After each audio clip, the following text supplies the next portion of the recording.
Hello students. Students, today we learn about the shapes of orbitals. You know that the principal quantum number determines the size of an electron wave and the number of nodes. L or the azimuthal quantum number determines shape of an electron wave, and M or magnetic quantum number determines the orientation of an electron wave. Now the effects of N or principal quantum number are probably easy to visualize for us. For bigger values of N, the electron wave gets bigger and it ends up with more nodes. Similarly, the effects of M or magnetic quantum number are easily visualized similarly. For different values of M, the electron wave gets rotated into different orientations. In other words, the electron wave points in different directions. What about the effects of L or azimuthal quantum number? You know that L tells you something about the shape of the electron wave. You also know that certain waves are spherical while others are dumbbell shaped or butterfly shaped or just plain crazy shaped. But how do you know which value of L corresponds to which shape? Unless you have a lot of training in mathematics and can understand the wave functions, there's really no way for you to predict what the shape of a wave with a particular value of L will look like. Really, you just have to know or be told, so that's what we'll do in the next section. We'll tell you what an L equal to 0 or angular momentum value equal to 0 wave looks like, and what an L equal to 1 looks like. You know, when the azimuthal quantum number L is equal to 0, the electron occupies an s orbital. You also know that different electron wave shapes have different names and that these names are always letters of the alphabet like S, P, D, and F. And you also understand that these letters were chosen on the basis of observations of line spectra. Certain lines were observed as sharp series, others were classified as principal, diffuse, or fundamental series. Thus, the subshells were named S, P, D, F. These letters correspond to the shape of the electron wave, or at least the shape of that electron wave appears to take as a result of its electron density being thicker in one place than it is in the other. Now, this can get a little confusing, but remember, electron waves describe electron density or electron fog, which comes from interpreting the wave-like properties of the electron.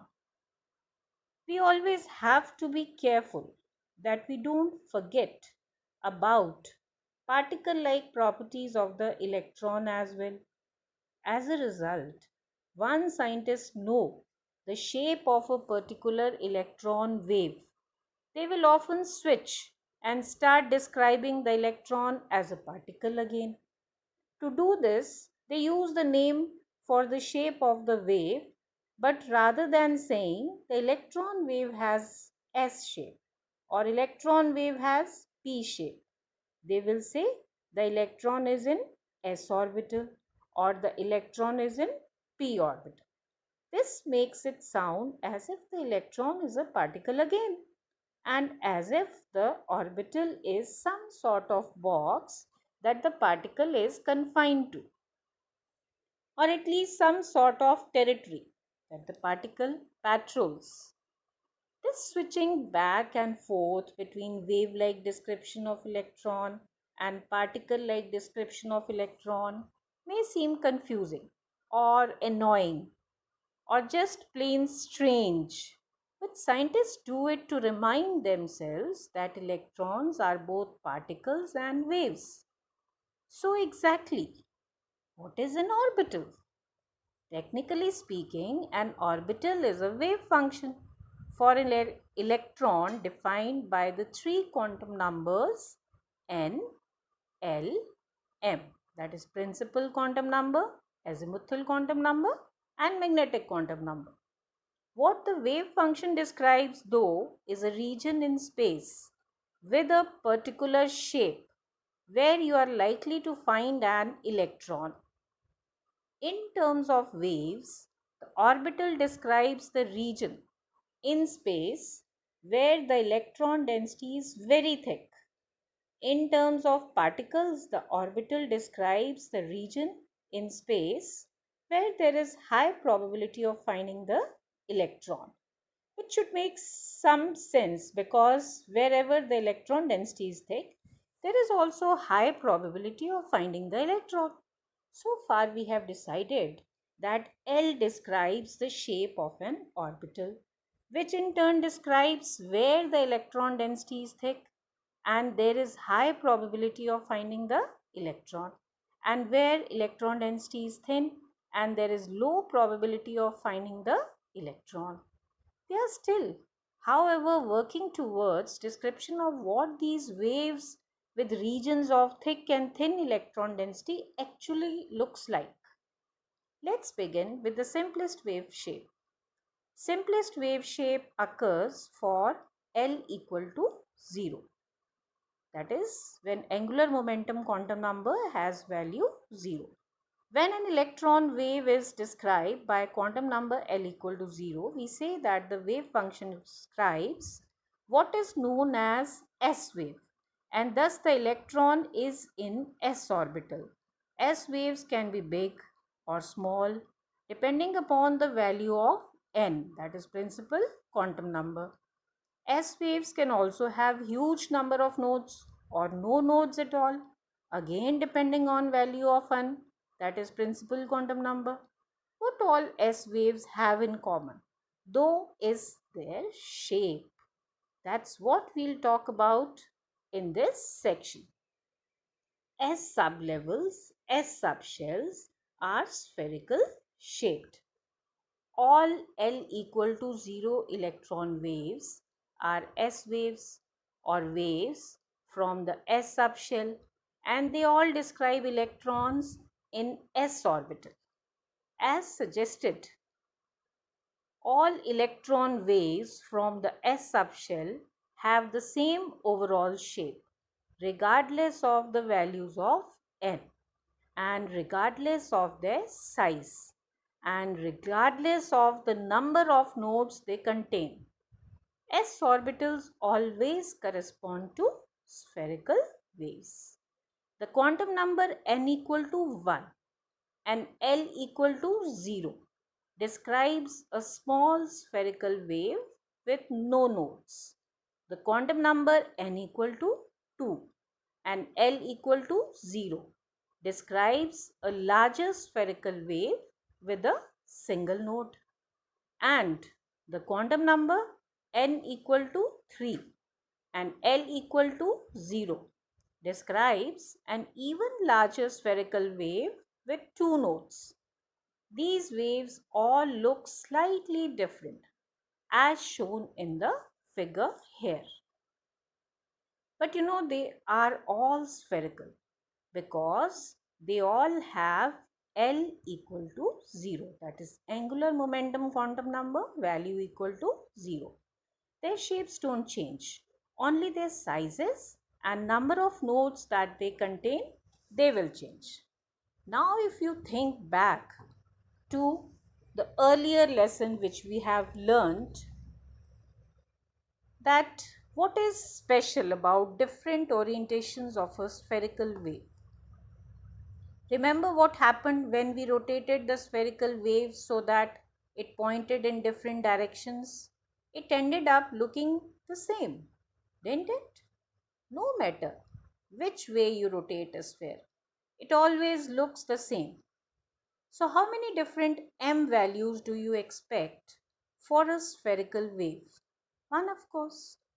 Now that you know spherical waves all have L equal to 0, you can use your rules for M to figure out exactly how many different M are allowed.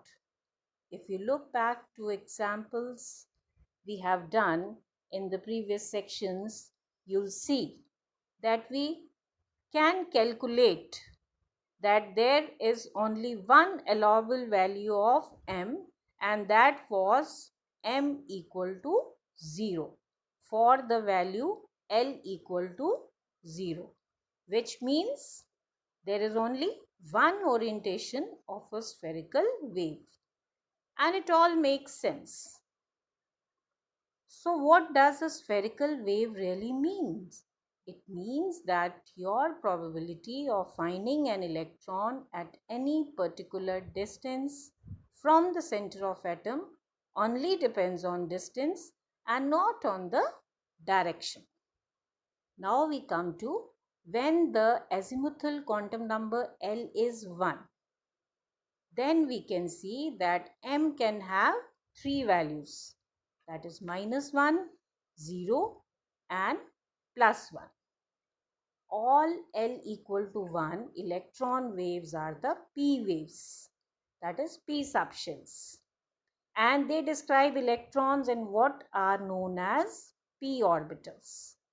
Unlike s orbitals, p orbitals are not spherical, so they can have different orientations in space.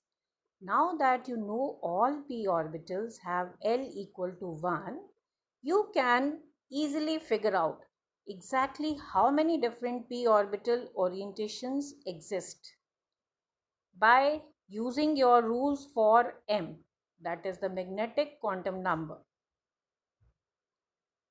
So the p orbitals are often described as dumbbell shaped. Even though you know that there are three possible orientations for p orbitals, you can't really predict their shapes unless you know a lot more about mathematics, physics, wave functions. When scientists use the wave function to draw the shape of an electron's p orbital, though they always end up with something that looks a lot like dumbbell.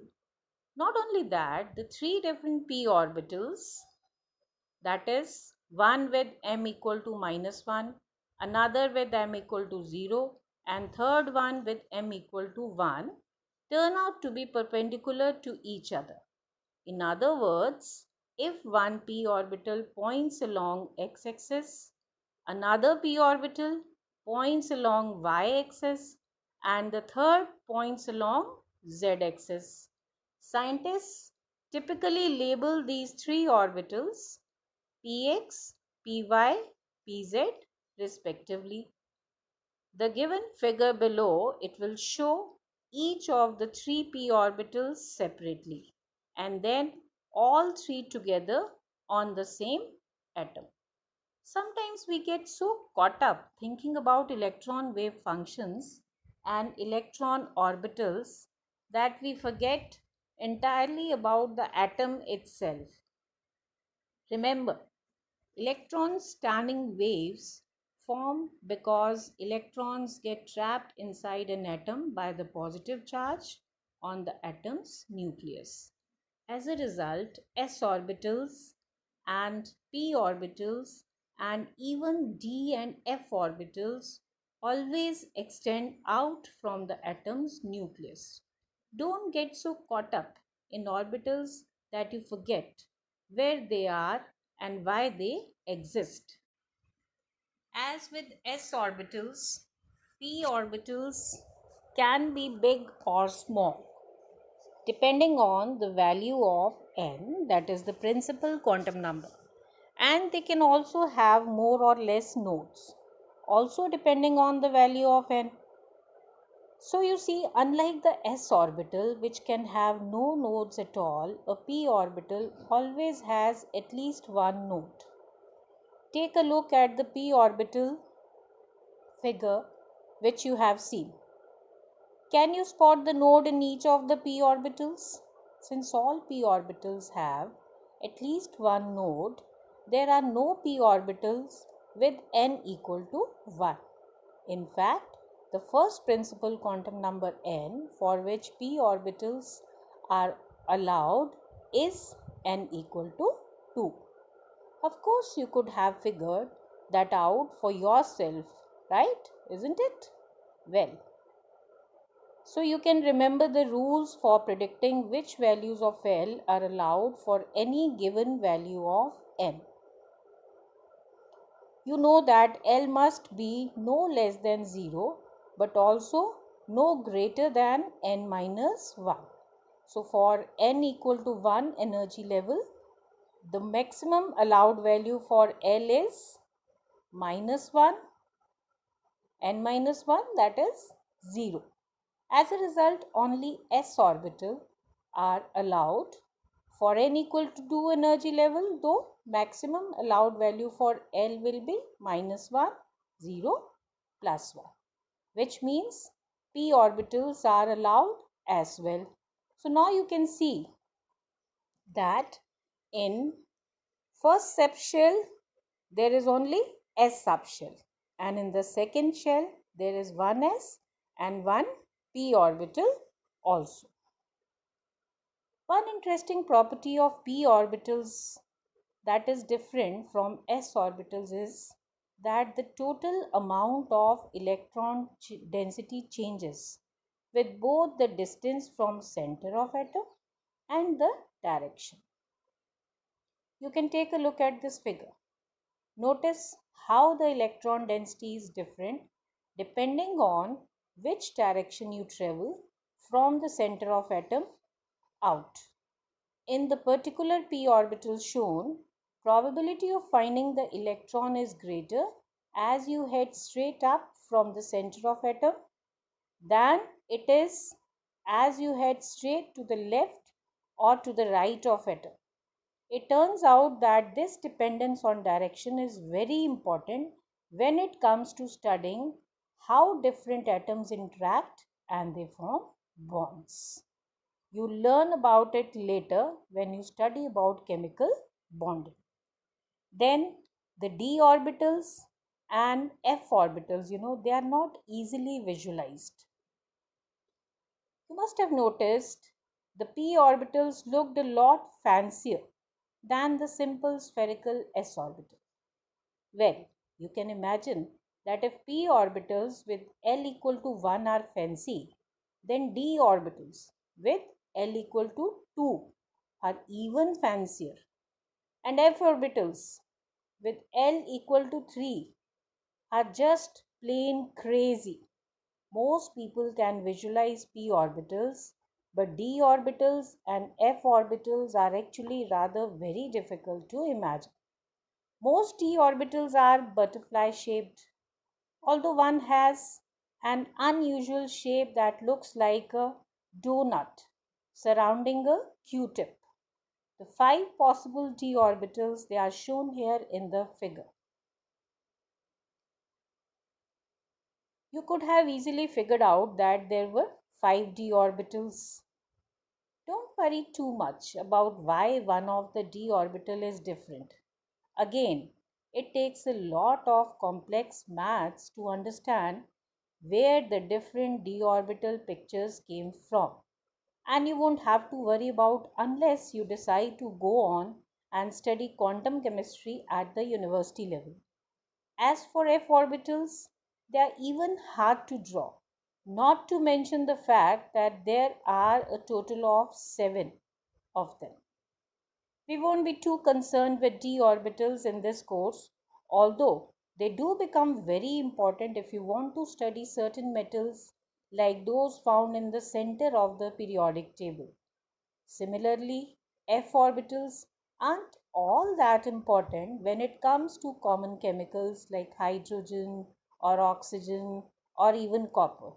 They do become important though when you want to study some of the most important radioactive elements like uranium and plutonium. So I think you must have understood the shapes of S, P and t orbitals. Thank you.